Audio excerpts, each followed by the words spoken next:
Hey guys, I want to give you a quick update on the wintry weather that we're looking at as we head into the weekend, also next week. Now, we're going to look at the Great Lakes into the Northeast, but something that I still want to look at closely is this potential for snow across the South into parts of the Carolinas. This is really interesting to look at, and I can tell you, this is just ensemble guidance.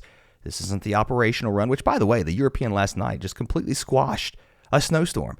Yesterday, it blew it up. So here's the thing about those operational runs. You cannot follow them model by model by model every 6 hours when it comes out.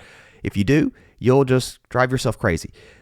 I like to look at long-term averages, and that's what this ensemble guidance tells us. It takes 51 members, it averages it out, and it's still pointing towards eastern North Carolina, South Carolina, into the South. I know some of you were disappointed with the last snowstorm, and I'm not telling you you're going to get a snowstorm this time in Southwest Alabama, but the ensemble guidance is still pointing to that potential. And I'll tell you what, this is some really cold air moving south too. Let's look at a different way of looking at this. This is the chance of seeing more than an inch of snow. Clearly, we're going to see some snow back into Colorado, probably into Kansas to western Oklahoma. But then on the southern side, as this Arctic boundary drops to the south, we've got to figure out, first of all, where this is going to set up. Second, what kind of energy is going to dive out of the Rockies and hit this boundary and then try to develop some sort of storm right along that boundary of really cold Arctic air and the warm air to the south. I don't know exactly where that's going to be, but the average guidance continues to point now, even upping this chance here to a 40 to 50% chance here into East Texas and Louisiana. I've seen this story before. We saw it with the last southern storm. My gut says this is going to trend north, but the problem is that I see it is really cold. This is a super strong area of high pressure pushing way to the south. And I think it's one of the reasons that the ensemble guidance is also increasing this area here from central South Carolina back into Georgia. I would argue up into Tennessee, all the way into parts of middle Georgia, maybe north of Macon. It's hard to get snow into Macon. I mean, it's almost darn near impossible, but you do sometimes, right? And especially into South Georgia. Now, I don't know. You're going to see outliers that put stuff down here into Florida. I mean, I think it's just that. But the fact that we're seeing it this far south again is super impressive to me. Now, let's look at the operational run that ran last night. I'll show you what I mean. Now, I feel confident about some of these things in the short term. For example, we've got this system swinging through the Great Lakes. It's going to bring some snow here. Light snow, maybe some moderate snow in a few areas, especially downwind of the lakes if you can get some lake effect enhancement behind this system.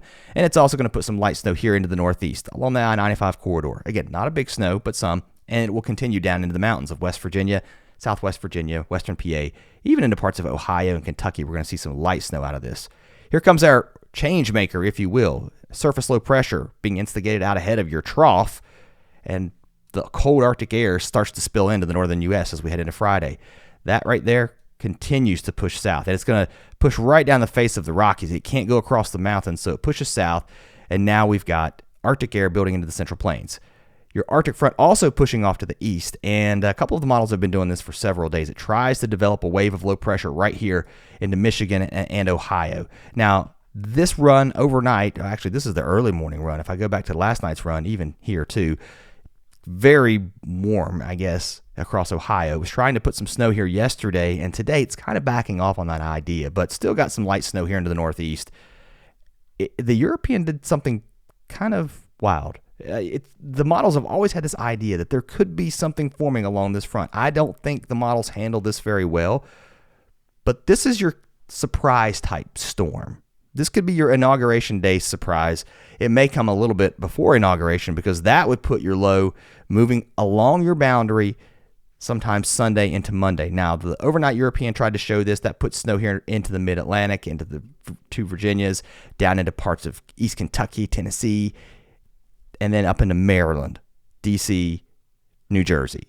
That's a pretty decent snow. It's not going to be a major snowstorm, but that would put some accumulating snow here. I don't know that I buy this just yet. This is one single run here on the European, and if I don't buy that, how can I buy what the European is selling, as some of you would speak? Someone said, I'm not buying what you're selling. Guys, I'm not selling anything. I'm just showing you what's going on in the analysis here.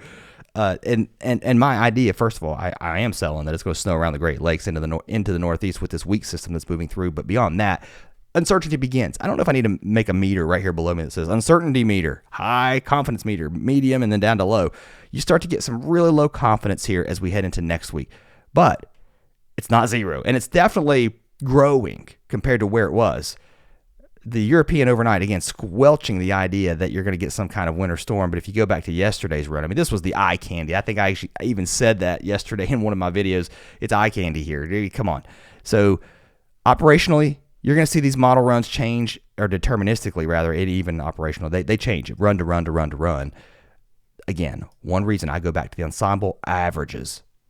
The ensembles show you an idea of where you're seeing this confidence grow, and you're starting to see that here across the South, just because of what the averages are showing. Look at the GFS. We're just going to compare it just for kicks to show you the differences. You've got some snow here moving through the Great Lakes. Again, confidence high with that. Confidence also really high that some cold air is going to build south as we head into next week, and it's going to push all the way down to the Gulf Coast. Now, if you take the GFS out in time, it also tries to develop an area of low pressure Sunday into Monday, but look how far east it is. On the backside, you've got some troughiness swinging through here, some cold air aloft. That actually could put some snow showers here into the same areas that the European was showing. It's just not as aggressive with that surface low sort of getting sheared out to the northeast along your temperature gradient, your thermal gradient, that would be. I don't know. We'll wait and see how all that pans out. Then cold high pressure builds in. The GFS wants to go really strong with some sort of storm here across the south and deep into the south. Again, that's the operational run from last night. This is the odd run that ran this morning. And if you look at the odd hour run that ran, it doesn't use as much data, by the way, but it's a lot different looking, especially timing-wise. And then it wants to say, well, bang, there's your eye candy for this video. So, no, I don't think that's going to happen exactly like that. Is there a chance? Yeah, maybe there's a chance. It may be low, though. All right, closer look at that snow here into the Great Lakes. Again, we've got some light snow moving through today, into Friday, into the mountains, into the downwind of the lakes. And there comes your cold Arctic front moving through. That's going to bring some snow and some rain showers here out ahead of it. Much colder conditions, though, behind it with snow. And that's that potential for some snow there here Sunday into Monday. And then we've got another piece of cold air aloft moving across the Great Lakes. That's going to keep that lake effect going here, I think. Cold Arctic high building in here to the Tennessee Valley heading into Wednesday. And then you start to set your stage for what happens here to the south. To be determined. So that's what we're looking like there. Let's look at these snow totals. Now, if you were to get that second storm, these are actually 2-day snow totals. At this point, this is what the European was putting out this morning. Still a couple of inches, right? You're not talking about feet of snow with that ripple of low pressure that moves along your front. And then if you push the operational run out, I mean, look, it starts to put that snow here into the south. How does that work out? Let's wait and see. Let's hold the jury on this one. Here comes the cold air Sunday into Monday, pushing it all the way down to the Gulf Coast with temperatures Tuesday afternoon, maybe not getting above freezing into Houston. Wow. I mean, that's cold, cold, cold air. And precipitation-wise, we will see some snow out ahead of this. Now, through the week, most of us will be dry. However, as our front moves through, there could be some very light snow out ahead of it, especially into the mountains here as we get that upslope flow. And then all eyes turn to what happens with this energy here and how does it interact with the Gulf Coast. To be determined. A little bit of light snow possible as we head into the week, mainly here along the front range, and then with your upslope flow and along your Arctic boundary, there could be some light snow. And again, a big cool down on the way after some pretty warm temperatures as we wrap up the week. And across the west, unfortunately, dry here still into California with temperatures above average. There's that light snow across the Rockies, but otherwise the West Coast staying dry after what started as a really active winter with multiple storms. Just not a lot in the forecast. If you're looking at the models all the way through next week, we might get some moisture around the 24th or 25th, and maybe toward the end of the month, things change. That's all I got. See ya.